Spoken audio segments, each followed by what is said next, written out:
In the Gospel accounts, we read about many miracles that were performed by Jesus, and especially we seem to be drawn to the healing miracles, where Jesus came to the assistance of those who were struggling with infirmities and disabilities of many different sorts, and He came to their aid and provided them with healing through the power of God. The story that we're examining today is the story of a blind man who was healed by Jesus. And it's found in Matthew and Mark, as well as in Luke 18, verses 35 through 42. Mark even tells us this man's name. His name was Bartimaeus, and he was in a very, very poor state. He was a blind beggar, and just about as low as you could possibly go in Jewish society. For the most part, the Jewish people looked at things like sickness and disabilities as punishments from God. In their way of thinking, good people were blessed by God, and bad people were punished by God.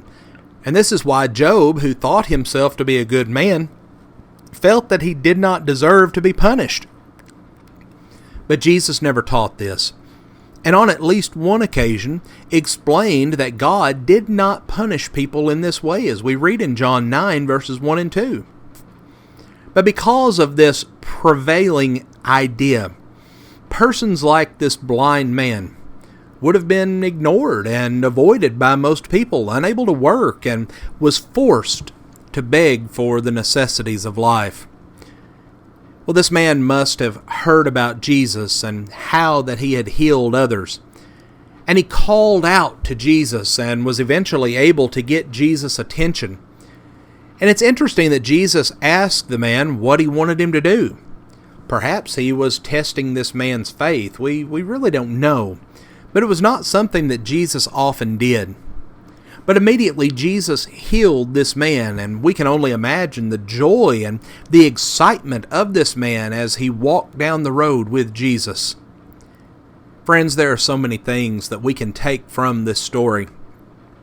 Jesus was about to enter Jerusalem for the last time. He was about to begin the time that would ultimately culminate in His death on the cross. He would be greeted initially as a king. And this ties in well with man calling Jesus the Son of David. This is a term that would only be used to refer to a king or to the Messiah. But it also reminds us that the angel had foretold Mary that her son would be like a king like David, and would rule upon his throne forever, Luke 1, 32 and 33. But the healing of this blind man was also a fulfillment of the prophecy of Isaiah that Jesus read while He was in the synagogue in Nazareth in Luke 4, verses 13 through 30. In particular, the predictions that He would give recovery of sight to the blind and release the oppressed certainly can be seen fulfilled in the healing of this blind beggar Bartimaeus. The persistence and determination of the blind man is another lesson from this story.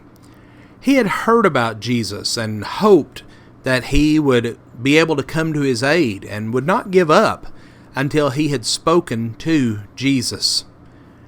But the most obvious point in this story is Jesus' compassion and His care for all people, even for this blind beggar, a man in the lowest position of that society. Jesus was on His last journey.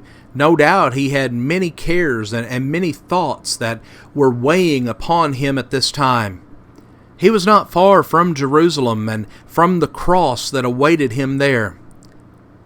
But yet He took the time to stop and to heal this blind beggar, a man who wanted to see, who had faith that Jesus would be able to heal him.